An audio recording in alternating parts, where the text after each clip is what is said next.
రారండో అమ్మమ్మ ఇంటికి. నిన్న మీకు సాల్ట్ పల్లీ చూపించాను కదా, ఈరోజు స్వీట్ పల్లీలు, పాకం పప్పులు అంటారు, స్వీట్ బెల్లంతో. ఇంకా మేము మొత్తము పుష్కరాలకి వెళ్తున్నాం అన్నమాట. మా పుష్కరాల బ్యాచ్ ఒకటి ఉంది, ఆ బ్యాచ్తో వెళ్తున్నాం. అంతకుముందు అయితే ట్రైన్లో వెళ్ళేవాళ్ళం కదా, కావేరీ ట్రావెల్స్లో. ఇప్పుడు ఆయన కాదు, వేరే ఆయన స్లీపర్ కోచ్ అన్నమాట. బస్సు 16 రోజులు బస్సులోనే. ఇంకప్పుడు అందరు ఒక్క చోటే ఉంటారుగా, ఇక సందడే సందడి. మీకు కూడా అందరిని పరిచయం చేస్తాను. అందరు తీసుకొస్తారు, అన్ని వెరైటీస్ అన్నీ తీసుకొస్తారు. ఇంకా ఈ ఎండలకి అదిగాక ఈ సున్నిపిండిలో నాకు ఏమి చేయటానికి కుదరల. అందుకని అసలు ఏం తీసుకెళ్ళకుండా ఎట్లనని ఇవి అయితే బలము, చక్కగా ఆరోగ్యానికి ఆరోగ్యం. అందుకని వీటిని చేస్తున్నాను. ఇప్పుడు 1/2 kg చేస్తున్నా. వీటిని బాగా ఇసుకలో వేయించి పొట్టు తీసి పప్పులు రెడీ చేసి ఎలా పాకం పట్టాలో మీకు నేను చూపిస్తాను. సూపర్ టేస్ట్గా ఉంటాయి అన్నమాట. ఇవి చక్కగా వట్టి ఇది కాకుండా కొంచెం బెల్లము, వేరుశనగ పప్పులు చాలా ఆరోగ్యకరం కదా. మీరు కూడా ఎప్పుడైనా బయటికి వెళ్ళేటప్పుడు ఇలా చేసుకోండి, భలే ఉంటాయి. చిక్కీలు కానీ ఉండలు కానీ అయితే అదో రకం. ఇవనుకో చక్కగా ఒక గుప్పిడి తీసుకొని ఒక్కొక్క పప్పు తిన్నా కానీ భలే టేస్ట్గా ఉంటాయి. సరేనండి, మీకు నేను అవి ఎలా తయారు చేస్తానో చూపిస్తా. ఈ మొత్తం చక్కగా వేగాక తీసేసి పొట్టు కూడా తీసి మీకు చూపిస్తాను. ఇప్పుడు మనం స్వీట్ పల్లీల కోసం బెల్లం ఇప్పుడు 1/2 kg వేసాం కదా, 300 గ్రాములు అయితే స్వీట్ పల్లీలకి సరిపోద్ది. ఆ బెల్లం కొంచెం నలగొట్టి ఒక చుక్క నీళ్ళు వేసి పొయ్యి మీద పెట్టి దాన్ని కరిగిద్దాము. అంతలో పొయ్యి మీద బాండీ పెట్టి సెగ సిమ్లో పెట్టి కొంచెం, నేను ఇంట్లో ఉంటే ఎప్పుడు టైం దొరికినప్పుడల్లా కొద్దిగా నువ్వులు తింటా ఉంటా. అందుకని నువ్వులు చాలా మంచిది కదా ఆరోగ్యానికి. పిల్లలకు కానీ పెద్దలకు కానీ ఎక్కువ కాల్షియం, ఎముకల నొప్పులు అట్లా ఎముకలకు సంబంధించిన శక్తి అంతా వచ్చింది మనకి నువ్వుల్లో నుంచి. అందుకని ఈ నువ్వులు కొంచెం వేద్దాం. అందుట్లో వేసినగ అదే స్వీట్ పల్లీల్లో నువ్వులు కూడా వేసుకోవచ్చు, బాగుంటుంది. వీటిని కొంచెం చిట్టపట్ల అనేటట్టు వేయించుదాం.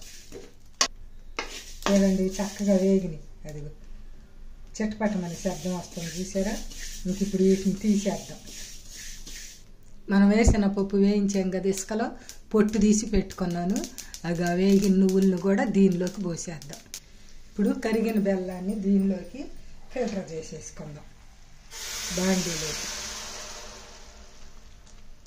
చూడండి ఎంత డస్ట్ వచ్చింది బెల్లంలో,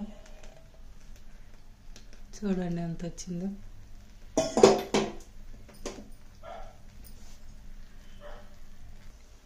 ఇంకా దీన్ని పాకం రానిద్దాం ఈ బెల్లాన్ని. చూడండి ఎలా ఉడితే సరిపోద్ది. ఇప్పుడు ఇది గట్టి పాకం, నేను మీకు చూపిస్తాను తర్వాత దీనిలో వేసి. ఇప్పుడు మనం ఈ పాకంలో కొంచెం మీ ఇష్టం, మీ ఆప్షనల్, అది వేస్తే అద్దిరిపోయిద్ది. కొంచెం నెయ్యి వేస్తాం, 2 స్పూన్లు వేసుకోండి చిన్న స్పూన్తో వేసి ఒకసారి కలపండి. కలిపి ఇప్పుడు ఈ వేసిన పప్పులను నువ్వులు దీనిలోకి పోసేద్దాం. పోసి చక్కగా తిప్పుదాం. ఇట్లా తిప్పుతూనే ఉంటాం మనము. అంతలోకి ఈ ఏ పప్పుకి ఆ పప్పుకి విడిపోయి మనకి స్వీట్ పల్లీలు రెడీ అవుతాయి. ఇంకా పొయ్యి ఆరిపేద్దాము. ఇలా తిప్పుతానే ఉందాం ఒక్క నిమిషం. ఇది పాకం చూడండి ఎంత గట్టిగా పాకం రావాలి. ఇది ఇట్టలా అయితే తీగలాగొచ్చిద్ది. ఇప్పుడు మనకి ఇది ఎలాగా ఎంత పాకం రావాలి చూడండి. ఇట్లా తిప్పుతుండగానే మనం ఒక పల్లీలు అయిపోతాం. స్వీట్ పల్లీలు రెడీ. అసలు మహా టేస్ట్గా ఉంటాయి. ఇది స్వీట్ పల్లీలు రెడీ, సూపర్ టేస్టీగా ఉండే. మీరు కూడా ట్రై చేయొచ్చు, స్నాక్స్కి అద్దరిపోతాయి. సరేనా, ఒకసారి ట్రై చేయండి. 1/2 kgకి అయితే 300 గ్రాములు బెల్లము, ఒక గుప్పిడు నువ్వులు మీ ఇష్టం వేసుకుంటే వేసుకోవచ్చు, లేకపోతే లేదు. గట్టి పాకం తెచ్చుకొని ఎట్ట తిప్పుతుంటే విడివిడిగా పల్లీలాగా అయిపోతాయి. చేసి మీరు కూడా తినండి. దీని అంత టేస్ట్ ఇంకేది ఉండదు, అంత టేస్ట్ ఉంటాయి. సరేనా?